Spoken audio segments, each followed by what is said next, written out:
ఈరోజు సిరీస్ కిచెన్లో capsicum egg curry ఎలా తయారు చేయాలో చూద్దాం.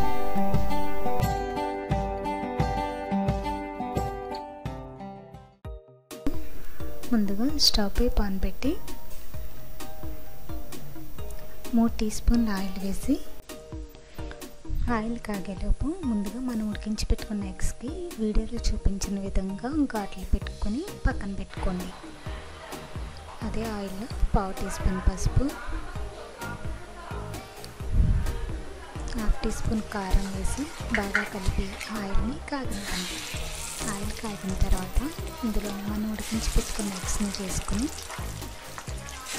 ఒక 5 నిమిషాల పాటు వేయించుకోండి.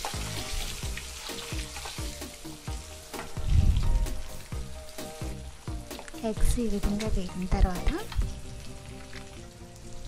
వీటిని ఒక ప్లేట్లోకి తీసుకుని పక్కన పెట్టుకోండి.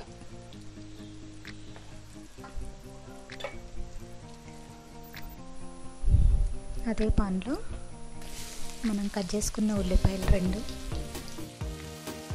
పచ్చిమిర్చి 2 కరివేపాకు రెమ్మలు, 1/2 టీ స్పూన్ ఉప్పు వేసి బాగా కలిపి ఉల్లిపాయలు వేగే వరకు మూత పెట్టుకుని ఒక 5 నిమిషాల పాటు వేగనివ్వండి.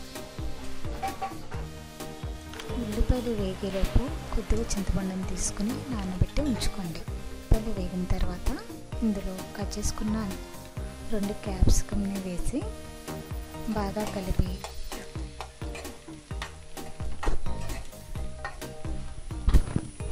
మూత పెట్టుకుని మరొక 5 నిమిషాల పాటు ఉడికించుకోండి.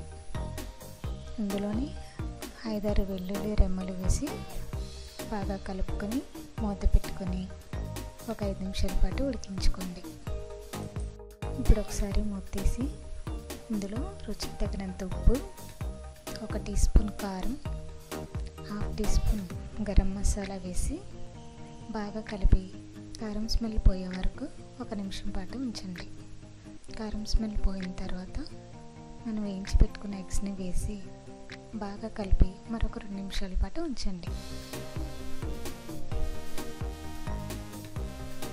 ఇప్పుడు ఇందులో 1 గ్లాస్ వాటర్ వేసి బాగా కలిపి మూత పెట్టుకుని ఒక 10 నిమిషాల పాటు ఉడికించుకోండి. 10 నిమిషాల తర్వాత ఇప్పుడు మనం రెడీ చేసి పెట్టుకున్న చింతపండు రసాన్ని వేసి బాగా కలిపి మూత పెట్టుకుని మరొక 10 నిమిషాల పాటు ఉడికించుకోండి. ఇప్పుడు కూర రెడీ అయింది కదా, చివరగా దీన్ని ఒక సర్వింగ్ బౌల్లోకి తీసుకుని సర్వ్ చేసుకోండి. అంతే, ఎంతో టేస్టీగా ఉండే ఎగ్ క్యాప్సికమ్ కర్రీ రెడీ. మరిన్ని వీడియోస్ కోసం